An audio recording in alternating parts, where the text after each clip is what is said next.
This channel does not promote any violent, harmful, or illegal activities. All content provided by this channel is meant for an educational purpose only. MDH chana masala এখন ছোলা হোক বা বরবটি দানা, সাদা চানা হোক বা কালো, সব রান্নাই হবে অসাধারণ। এই মুহূর্তে হিন্দ মোটরে নজর রাখবো, কারণ হিন্দ মোটর থেকে এই মুহূর্তে বড় খবর আসছে। স্ত্রী ও মেয়েকে খুন করা হয়েছে। বাড়ি থেকে উদ্ধার হয়েছে মহিলা ও 4 বছরের শিশুর রক্তাক্ত দেহ।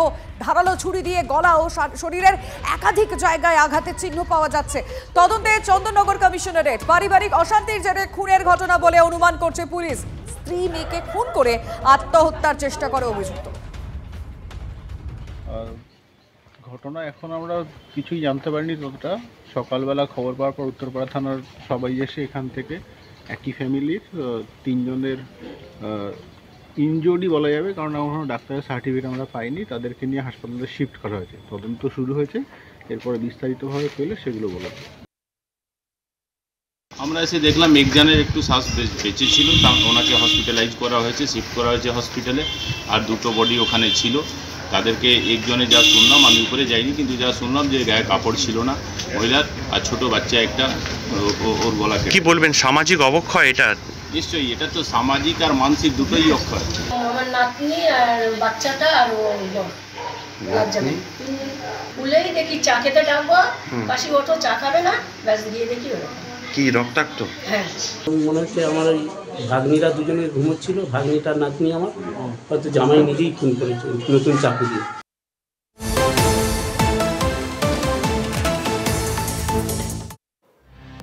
কাটোয়ায় এই মুহূর্তে যে খবর পাচ্ছি আমরা, আমুল গ্রামে স্বামী খুনের ঘটনায় চাঞ্চল্যকর মোড়। স্বামীকে নৃশংসভাবে হত্যার পরিকল্পনায় যুক্ত থাকার অভিযোগে এবার মিতা দাসের প্রেমিক অভিজিৎ বাগদিকেও গ্রেফতার করল কাটোয়া থানার পুলিশ। আজ তাকে কাটোয়া মহকুমা আদালতে তোলা হবে। তদন্তের স্বার্থে 7 দিনের পুলিশি হেফাজতের আবেদন জানিয়েছে পুলিশ। আরো একবার আপনাদের জানাই, কাটোয়ার আমুল গ্রামে স্বামী খুনের ঘটনায় চাঞ্চল্যকর মোড়। কি জানতে পারছি আমরা, কি তথ্য রয়েছে? কৌশিক আমাদের সঙ্গে রয়েছেন, আমাদের প্রতিনিধি জানাবেন। কৌশিক, দেখো, কাটোয়ায় যে আমুল গ্রামে স্বামীকে খুন করেছিল স্ত্রী প্রেমিককে সঙ্গে নিয়ে, এমন অভিযোগ ছিল এবং সেই ঘটনায় চাঞ্চল্যকর মোড়। এবং পুলিশ সূত্রে যেটা জানা গেছে যে কাটোয়ার একটি হোটেলে বসে প্রেমিক এবং মিতা দাস তারা একদম স্বামীকে খুন করার চক্রান্ত কষে এবং সেই পরিকল্পনা মতো কার্বলিক অ্যাসিড কিনে স্বামীকে মদের সঙ্গে খাওয়ায়। এবং তারপরে যখন স্বামী অসুস্থ হয়ে পড়লে বাঁশে করে স্বামীর পেছনে আঘাত করে স্ত্রী। তারপরে তাকে ঘরের বিছানায় নিয়ে গিয়ে মৃত্যু নিশ্চিত করতে মুখে বালিশ চেপে ধরে তাকে খুন করে। এবং পুলিশ এই ঘটনার তদন্ত নেমে মিতা দাসের কথায় অসংলগ্নতা পায় এবং সেই সূত্র ধরেই তাকে জিজ্ঞাসাবাদ করার পর তাকে গ্রেপ্তার করে এবং সে স্বীকার করে নেয় যে স্বামীকে খুন করেছে এবং তার সঙ্গে ছিল তার প্রেমিক। প্রেমিকও কিন্তু ইতিমধ্যে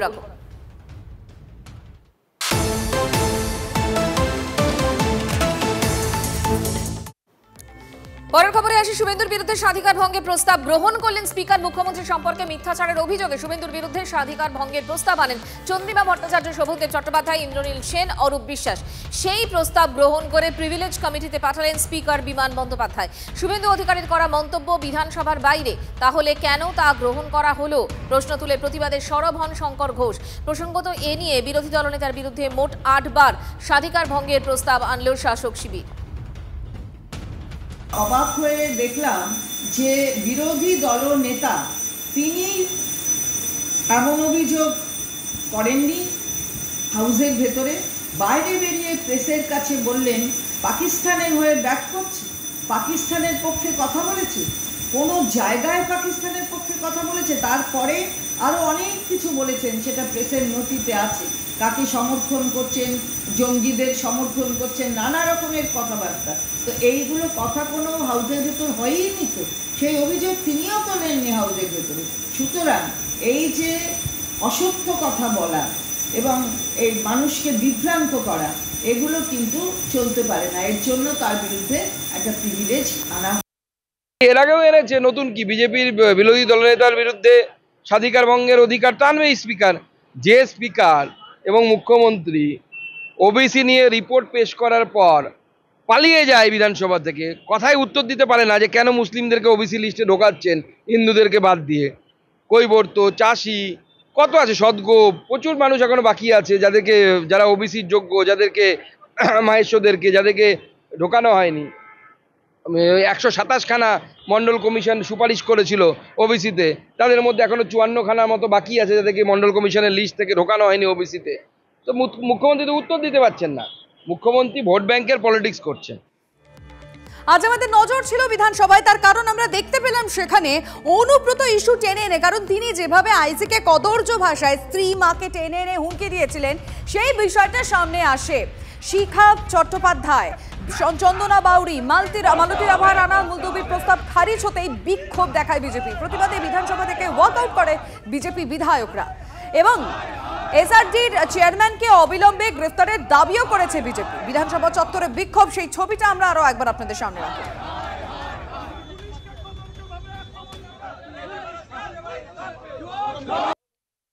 এসআরডির চেয়ারম্যান মোবাইল ফোনের মাধ্যমে অপর প্রান্তে থাকা এক পুলিশ অফিসারের মা ও স্ত্রীর উদ্দেশ্য করে যে কদর্য ভাষায় আক্রমণ করেন, এই ভাষা সন্ত্রাসের দ্বারা সমগ্র মহিলা সমাজ আজ অপমানিত। পশ্চিমবঙ্গ সরকারের দায়িত্বশীল উচ্চ আসনে অধিষ্ঠিত একজন ব্যক্তির মহিলাদের প্রতি জঘন্য কুরুচিকর মন্তব্য বিরুদ্ধে আজ সরকার এ পর্যন্ত কোনো রূপ ব্যবস্থা গ্রহণ করতে ব্যর্থ। এমনকি এই কুখ্যাত ব্যক্তিকে কোনো রকম সাজা প্রদানের ক্ষেত্রেও সরকার সম্পূর্ণরূপে ব্যর্থ। এই সভা সদনের সমস্ত কাজ মুলতুবি রেখে এ বিষয়ে আলোচনার দাবি আমরা জানিয়েছি, কিন্তু সে দাবি আমাদের কোনো রকম ভাবে অনুমোদন করা হয়নি, আমাদের ওখানে পড়তে দেওয়া হয়নি। আপনারা ইতিমধ্যে জানেন যে অনুব্রত মণ্ডলকে নোটিশ দেওয়ার পর কিন্তু তিনি থানায় হাজিরা দেন, তাকে জিজ্ঞাসাবাদ করা হয়, কিন্তু যখন তার কাছ থেকে তার ফোন চাওয়া হয়, কারণ যে ফোন থেকে তিনি এই হুমকি দিয়েছিলেন একেবারে কদর্য ভাষায়, সেটা কোন ফোন, মানে তার ফোনটা জানতে চায়, বাজেয়াপ্ত করতে চায় পুলিশ, কিন্তু সেই ফোন পাওয়া যায়নি, তিনি নাকি জানেন না। অনুব্রত কাণ্ডে আবারও ডিজিকে চিঠি জাতীয় মহিলা কমিশনের, অবিলম্বে কেষ্টর ফোন বাজেয়াপ্ত করতে বলা হয়েছে। আইসির ফোন বাজেয়াপ্ত হলেও হুমকি যে দিল তার ফোন এখনো বাজেয়াপ্ত না হওয়ায় প্রশ্ন তুলেছে কমিশন। অনুব্রতকে জেরার সময় ভিডিওগ্রাফি করা হয়েছে কিনা ডিজির দেওয়া আগের রিপোর্টে সেটা উল্লেখ নেই বলে জানিয়েছে কমিশন।